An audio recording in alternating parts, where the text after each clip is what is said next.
gens ont vu le diable, mais ceux qui prétendent l'avoir rencontré disent qu'on ne peut ignorer son existence.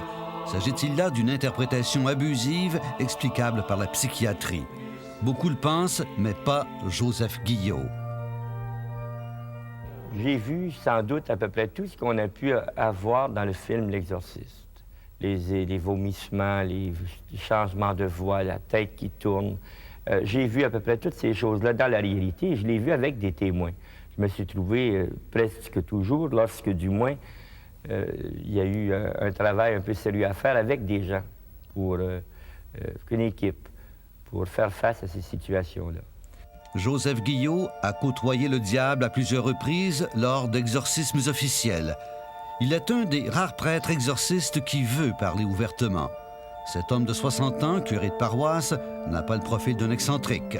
Il a déjà enseigné la littérature et l'histoire à l'Université de Montréal et son évêque lui fait entièrement confiance. Selon Guillot, lorsqu'une personne est possédée, c'est le diable qui parle en son nom. À ce moment-là, ce n'est plus la personne qui parle, ce n'est plus la personne qui agit. Lorsque la personne est délivrée, elle revient à elle-même avec un... Elle me demande, mais qu'est-ce qui arrive? Qu'est-ce qui se passe? Qu'est-ce qu'on fait ici? Elle est toute transformée, elle est rayonnante. On a le sentiment qu'il y a comme une espèce de foyer lumineux en elle, de lumière, de paix. Elle devient extrêmement belle. Mais pendant le temps de combat, cette personne-là peut se blesser, elle peut vouloir blesser les autres. Alors nous tâchons de la maîtriser. Et puis la personne a une force hors du commun. Mais le Seigneur aussi donne de la force. Le père Guillot compte sur Dieu pour l'aider dans sa mission, car lorsqu'il est appelé à délivrer une âme, c'est auprès du diable lui-même qu'il est appelé. On n'a pas affaire tout simplement aux puissances de la chair, mais on a affaire aux puissances des ténèbres, aux autorités, du mal.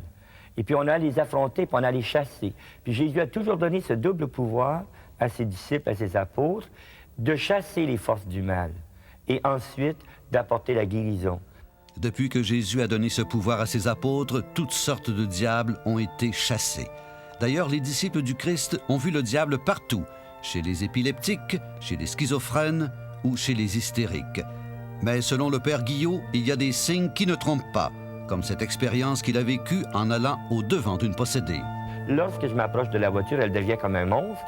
Et brusquement, devant plusieurs personnes qui se trouvent là, les deux portes de la voiture s'ouvrent d'elles-mêmes, très violemment.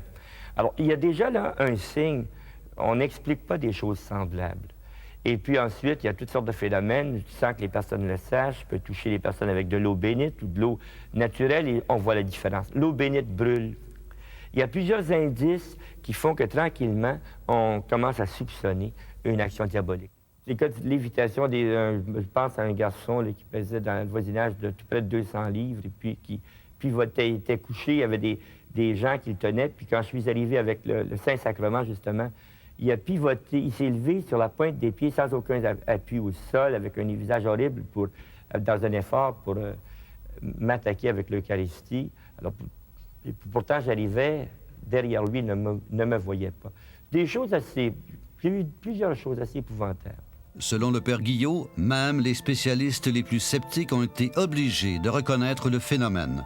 Des psychiatres avec qui j'ai travaillé ont fait comme moi. Ils ont tout simplement dit, voilà, c'est l'inimaginable, quelque chose qui est en dehors de tout le domaine de l'expérience commune, habituelle.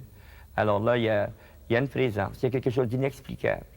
Et puis, plus que d'inexplicable, il y a une affirmation diabolique. Le démon vous affronte, le démon vous parle, le démon essaie de dévoiler vos péchés, le démon essaie de vous confondre devant les personnes avec lesquelles vous travaillez. Le curé Guillot, malgré son rôle de prêtre exorciste, dit ne pas voir le démon partout. Quand quelqu'un se croit possédé et se présente à lui, l'adversaire de Satan lui suggère de garder la tête froide.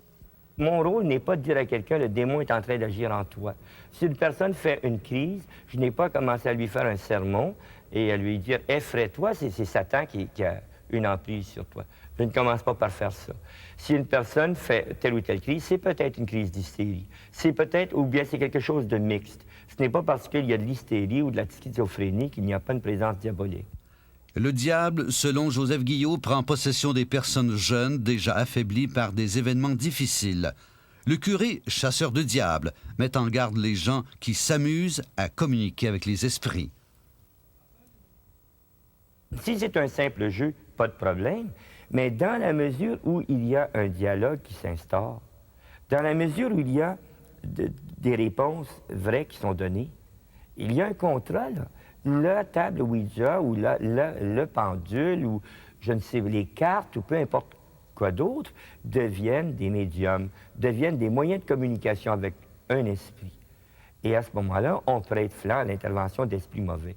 Mais au fait, pourquoi le diable prend-il possession de l'âme des victimes que Joseph Guillot reçoit et délivre? Il se manifeste, je crois, par faiblesse plutôt que par autre chose. Il se manifeste parce qu'il n'a pas le choix dans certains cas, ou bien parce qu'il veut terroriser des gens, ou bien, dans d'autres cas, parce qu'il est pris de court et le masque tombe, pour répéter encore une formule que j'ai utilisée tout à l'heure, puis il n'a pas d'autre choix que d'avouer sa présence. Et à ce moment-là, bien, on agit en conséquence. Avant de faire un exorcisme, le père Guillot doit recevoir l'autorisation de son évêque. Quand on demande à ce chasseur de démons s'il a peur lorsqu'il pratique un exorcisme, il répond que la peur ne fait pas partie de sa mission. Dans la mesure même où moi, je commence à lui reconnaître des droits sur moi, je lui prête flanc. Je prête flanc à ses attaques.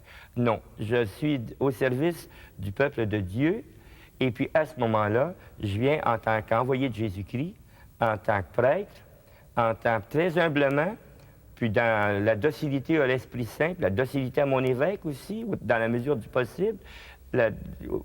Et puis, non, c'est lui qui va reculer.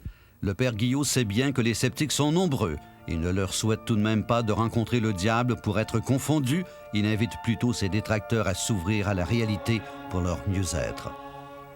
La négation, ce n'est pas de l'équilibre, ça. La fermeture, ce n'est pas de l'équilibre. La prudence, une prudence trop frileuse, ce n'est pas de l'équilibre.